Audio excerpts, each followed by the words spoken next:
¿Emociones negativas? El arte de vivir de manera estoica. Los llamaron estoicos porque el fundador de la escuela filosófica, Zenón de Citio, daba sus clases en el siglo III a.C. en la Stoue, un pórtico en el centro de Atenas. Casi 2 milenios y medio más tarde, ser un estoico significa tener fortaleza o dominio sobre la propia sensibilidad. Y tomarse la vida con estoicismo suele equivaler a asumirla y sobrellevarla con buen temperamento por difícil que se presente. En un momento de crisis sucesivas en el mundo, ¿es el antiguo estoicismo, nacido en un momento convulso, la filosofía más adecuada para nuestro tiempo? Para el filósofo británico John Sellers, desde luego nos puede proveer de algunas buenas enseñanzas contra el sufrimiento, la ansiedad, la frustración, el miedo, la desilusión, la cólera y la insatisfacción en general, como apunta en su nuevo libro Lecciones de Estoicismo, Taurus. El destino, las emociones negativas y comprender lo que podemos controlar y lo que no son claves en el pensamiento estoico. Sellers, profesor en la Royal Holloway de la Universidad de Londres, examina en su libro la filosofía de 3 grandes pensadores que, 3 siglos después de Zenón, y ya no en Grecia sino en Roma, escribieron obras sobre cómo vivir, manejar nuestras pasiones y sobreponernos a nuestros reveses, una terapia para la mente y la vida buena, los estoicos romanos Séneca, Epicteto y Marco Aurelio. Séneca fue el tutor de Nerón, Epicteto, un esclavo que consiguió la libertad, Marco Aurelio, emperador de Roma. Los 3 filósofos vivieron en los siglos I y II de nuestra era.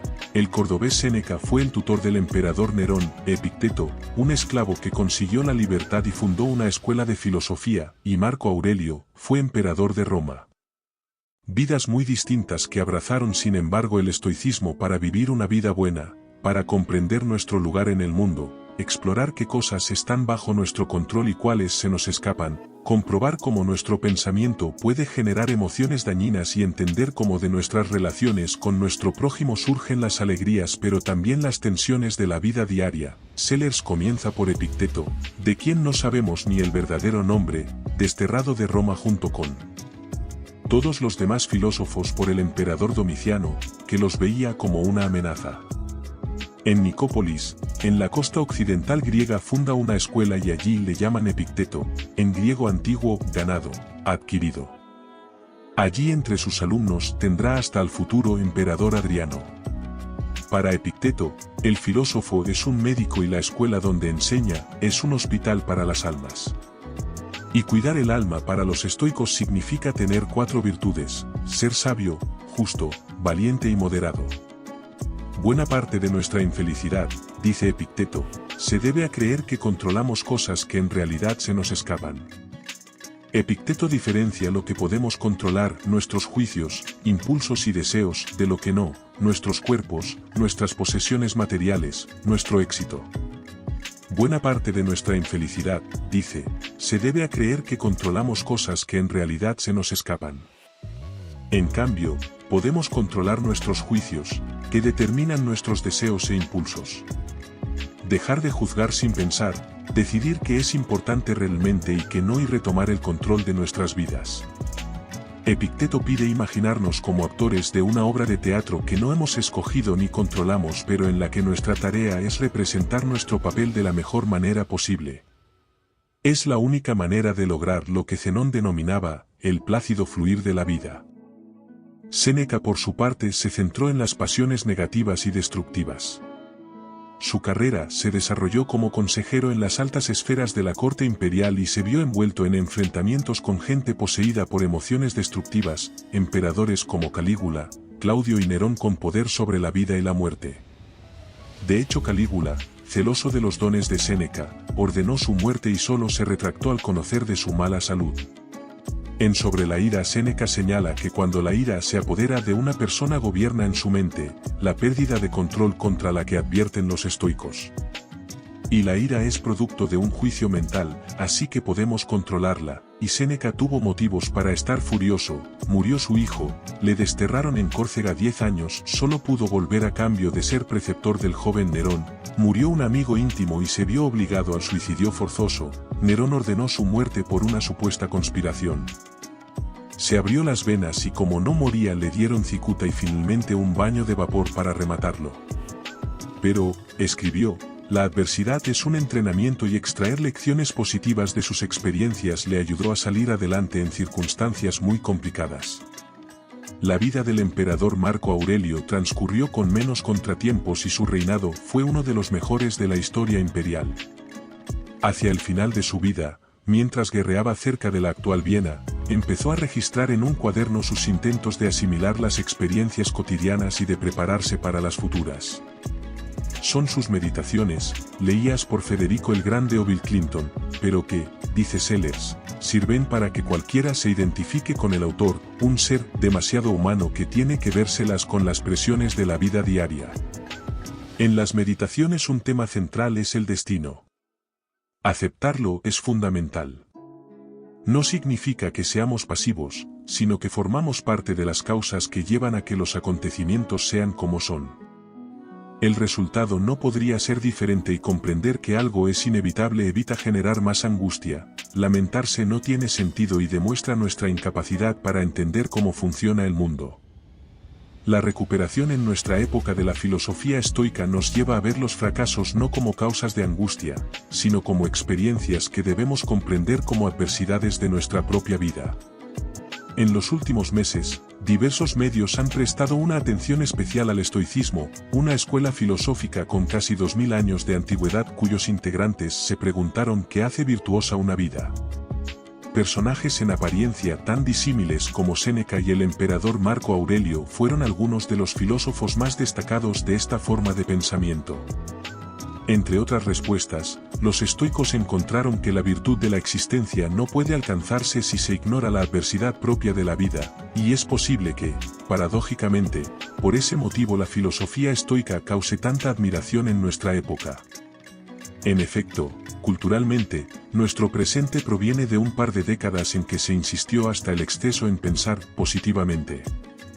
El llamado optimismo se erigió como una especie de obligación a ser feliz, un imperativo que si ya parecía sospechoso por sí mismo, invitaba aún más al escepticismo por esa evasión patológica que lo caracterizó de todo lo negativo de la vida. No te preocupes, sé feliz, cantaba Bobby M.C. Ferrin a punto de entrar en la década de los 90, un estribillo que se repitió de otras maneras en muchos otros ámbitos de la cultura de finales del siglo XX, la época de la euforia perpetua, según la caracterizó Pascal Bruckner, cuando se instó a esconder debajo de la alfombra de la vida estados de ánimo como la tristeza, el enojo, la decepción o el fracaso. Ahora, sin embargo, parece que el mundo está redescubriendo el valor de lo negativo en la vida, desde una postura que coincide con la de ciertas premisas estoicas. En especial, parece que después de un par de décadas de vivir en el ensueño de la inmediatez y la facilidad, hay quienes se están dando cuenta de que la vida, después de todo, no es precisamente un ready-made, que no es posible vivir sin pagar el precio ni tomar decisiones sin enfrentar las consecuencias de ello, que es mejor aprender de las adversidades que intentar evadirlas, y otras ideas de ese tipo que ya se encuentran en la filosofía de los estoicos. Entre las varias expresiones de esta tendencia, destaca la de Ryan Holiday, un joven escritor de trayectoria singular, pues además de ser un colaborador habitual del New York Observer, fue director de marketing de la marca American Apparel. Holiday, además, recientemente publicó un libro sobre la filosofía de los estoicos proyectada sobre uno de los mayores lastres de la actualidad, la angustia por el éxito. Como sabemos si es que nos hemos dado cuenta de ello en las sociedades contemporáneas vivimos sumergidos en una obsesión por alcanzar el éxito, la cual, aunque sembrada desde fuera, nos la hemos apropiado, al grado de convertirla en un mandato que nos esforzamos por obedecer aunque ya ni siquiera sabemos quién nos lo impuso. El problema, sin embargo, es que en el modo de vida auspiciado por el capitalismo, dicho éxito nunca se alcanza realmente. Siempre hay más por hacer, más dinero por ganar, más mercancías por consumir, más puestos de trabajo hacia los cuales escalar, etc.